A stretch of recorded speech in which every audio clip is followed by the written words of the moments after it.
Stanley, Scuba, Sailing, and Adventures.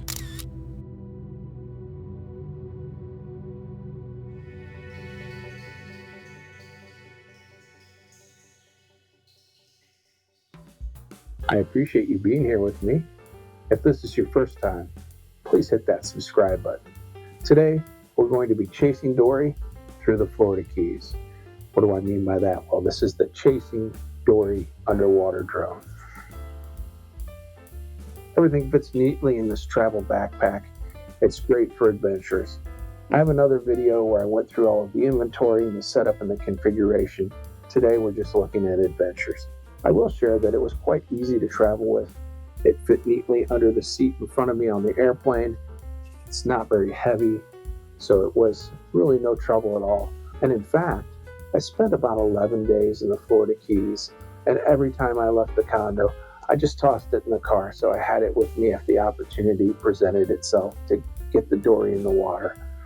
So we'll take a look at all the dives that I did with the Dory while we were in the Florida Keys, and I'll share some lessons learned. The vibe here is a hidden local swimming spot, and it was formed from an old coral rock quarry, and that was dug during the building of the historic Overseas Railroad. You can see by the ripples on the water that it is quite windy.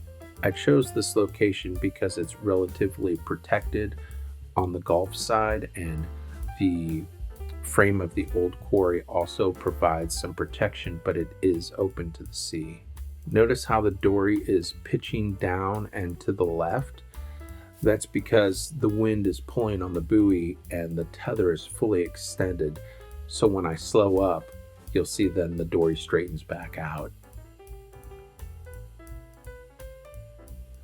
I really enjoy this spot. As I mentioned, it's really protected, so even when the weather's bad, and by the weather being bad, I mean in the Florida Keys, when there's a lot of wind, it creates a lot of waves and chop because the water here is so shallow everywhere. You have to actually go pretty far offshore to go scuba diving. All of that being said, I have actually been scuba diving here before on one of those days, so I knew there were quite a few fish and things to see. Because it's an old quarry, it does drop off fairly quickly and makes a nice little shore dive area. I don't think it's more than maybe 20 feet deep in the middle. And if I recall correctly, I think the deepest I got the Dory on this dive was approximately 13 feet.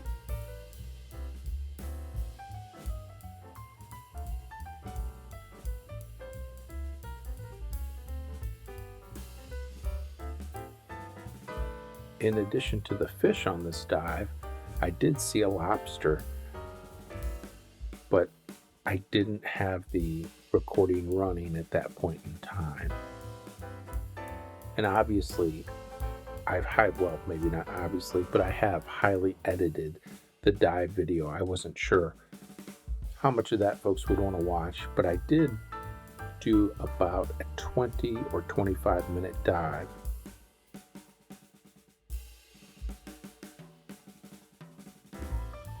This is in the shallows, very close to the mangroves. There wasn't a lot to see here, but I thought the sunlight looked really cool.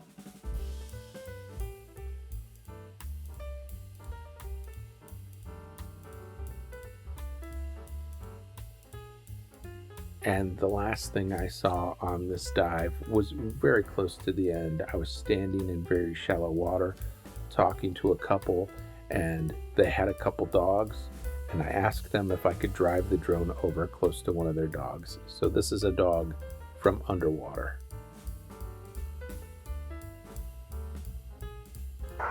We're randomly on the side of the highway in the Florida Keys. We're going to throw the Dory in. It's just about sunset, and see what we can find in the water.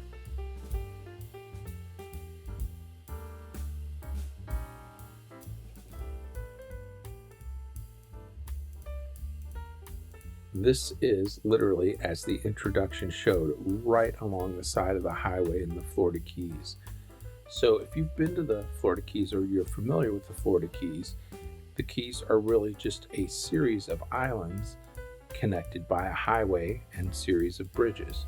And in most places, it's one lane in and one lane out. And the highway, in many instances, is right next to the edge of the water. A lot of people like to fish in the shallow water or shore fish, so you can virtually pull off the road anywhere. And some places there are gravel lots. This is kind of a dirt gravel lot along the side of the highway.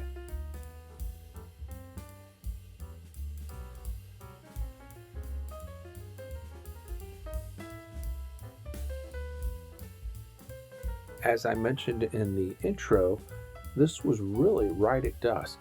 So I was surprised at how colorful it was here. It was a lot more colorful than in some of the other areas. And notice those teeny tiny fish. I'm not sure what they are, but they almost look fluorescent.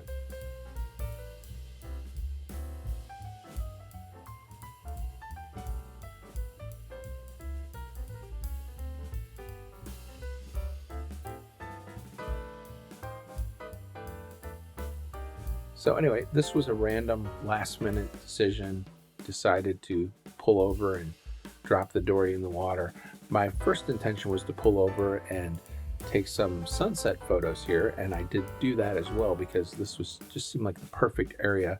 It was on the bay or gulf side, and you can see here I did use the tether to find my way back to the buoy. The buoy's a nice point of reference because you can kind of see where the dory is, but not exactly. Anyway, you can always turn around and follow that tether back to wherever the buoy is. So this was a nice dive. There was a cement wall right along the edge, and I just drove the dory right back to the edge so I could reach in and pick it up when I was done. Another fun, colorful dive with the dory.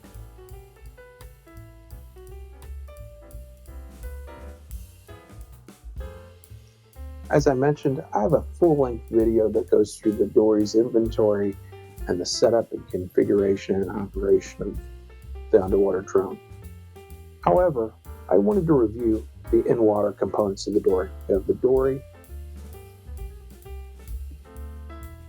We have this buoy that floats on the water, and then we have the tether that connects the buoy to the dory so that we can communicate with the dory underwater. It's got to have something on the surface.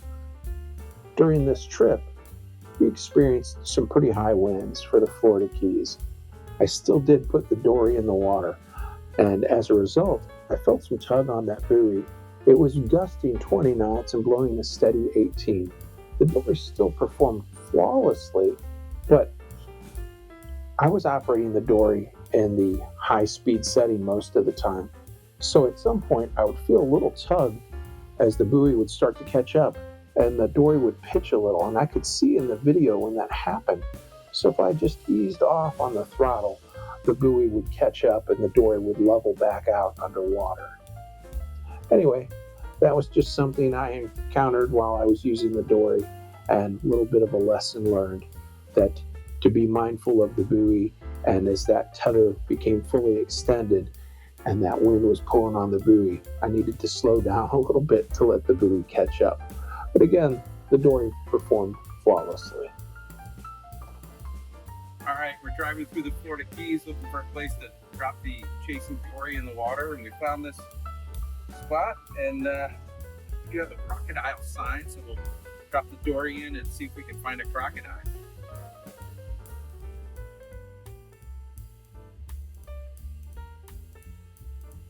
This turned out to be a great find, and I had not been here before. Yes, they did have the crocodile sign, but it was a great little swimming hole, probably 18 feet deep at the deepest point. And my understanding is that they used this for some pilot whale rehabilitation. There was a sign that explained it. I don't remember exactly what the story was. So a great little swimming hole. Yes, they have a crocodile sign. I did not see the crocodile.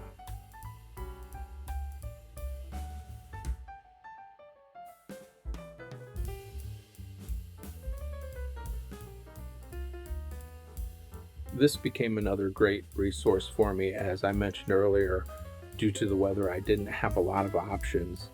I actually came here and went swimming, I think 3 or 4 times, and never did see the crocodile.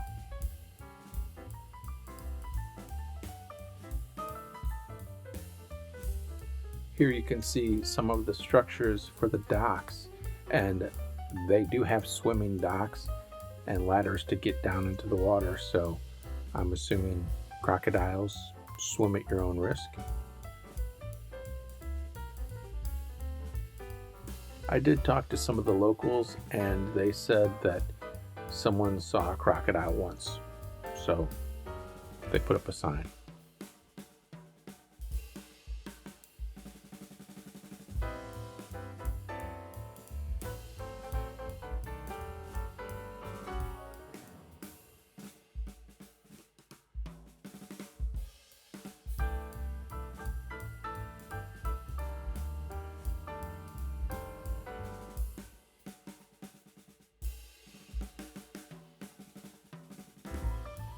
Here we have a juvenile barracuda coming into the frame from the left. I had the lights on, so I guess maybe he just wanted to come and have a look at the dory.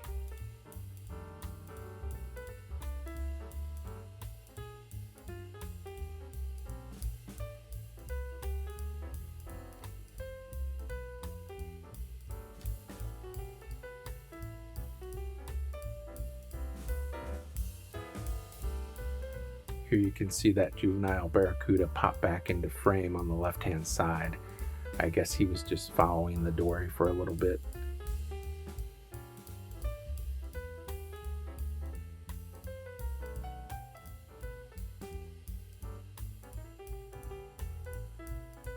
There's a green sea turtle that lives in this little, I almost want to call it a lagoon. I'm not sure that's the right term for it. I didn't see the sea turtle with the dory, but I did see the sea turtle pop up a couple times.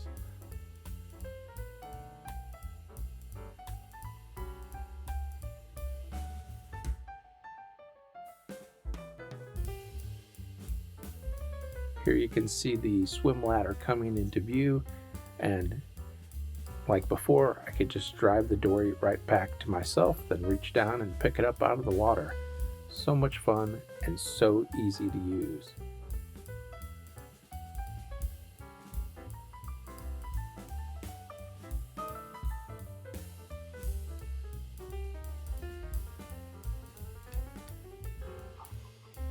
We're here chasing Dory through the Florida Keys. Today, we're just off Marathon, and we came by boat to explore this no-name key. So we'll drop the dory in and see what we can find.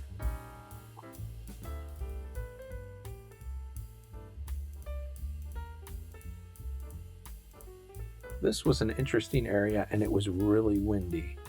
I think it must have been gusting 20 plus knots on this day. I'm not exactly sure. Blowing a steady 18 and definitely gusting 20 or above.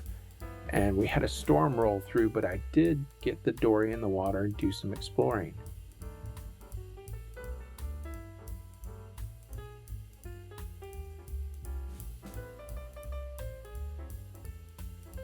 When I first saw travel size and affordable underwater drones, one of the use cases that I thought of immediately was checking the anchor on my sailboat. You know, when you stop and you drop anchor, you wait a little bit to see if the anchor sets. But sometimes even if you're tying up to a mooring ball, you want to dive down on that mooring ball to check it. And when you're tying up to a mooring ball, that water can actually be quite deep. I've tied up to mooring balls in 40 feet of water before. So if you're going to check that, I don't know, maybe you're better at free diving than me, I'd need to put on all my scuba gear. So anyway, my thought was, wow, an underwater drone would be great for checking the anchor. So even though we were in shallow water, I decided to cruise the dory over and check out the anchor. I even used the photo option to snap a couple pictures of the anchor, and it worked really well. So I could absolutely see this being applicable on a sailboat to check your anchor. Check where your anchor's set. You're going to know if that anchor is set or if it's, just in sand, maybe it's a little deep to see or there's some overcast. You can send that dory down to visualize the anchor without putting on your scuba gear or without jumping in the water and getting wet and then moving the boat and re-anchoring. I guess the bottom line is I could see the dory being a very valuable asset on a sailboat. Really, I guess on any boat. I did have a fisherman, when I was using the dory, come up to me and ask me if I could use that to look for fish. And I guess you certainly could on your boat when you're out checking out a fishing site. Check and see where the fish are. Having so much fun with the dory. I wanted to share some more lessons learned about operating the dory and possibly applicable to other underwater drone operation. For me, if you saw one of my earlier videos on the dory, you'll know that I got too low in a quarry and I got some little stones trapped in the turbines, and it caused this erratic behavior. But once I cleared the stones, it went back to normal operation. Since then, I've been a little cautious about getting too close to the bottom. So I started operating the dory in a pitch down mode with the lights on so that I could visualize the bottom, especially in low visibility situations. On this particular trip, as I mentioned, I was almost continuously operating the dory in the high speed mode. And at too much of a pitch in the high speed mode, I found myself getting close to the bottom, and then I'd have to ease up a little bit, and was doing this. But adjusting the pitch a little bit to the right angle for the speed made a big difference for me. So just something to be cautious of or maybe aware of. I don't know what the better word is there, but for me, that learning curve in the operation and just trying to do a better dive and not run into anything. Anyway, underwater drones are fairly new to me, but I'm really enjoying the experience. I'd love to hear from you. Are you using underwater drones? What sort of lessons learned have you experienced? What are your thoughts in general? I got a lot of questions anywhere I showed up with the dory. People were very interested in, well, what is that? Oh, it's an underwater drone. And there was a lot of interest in it. So excited to hear from you. Please leave some comments. Let me know either your experiences or your thoughts in general on underwater drones.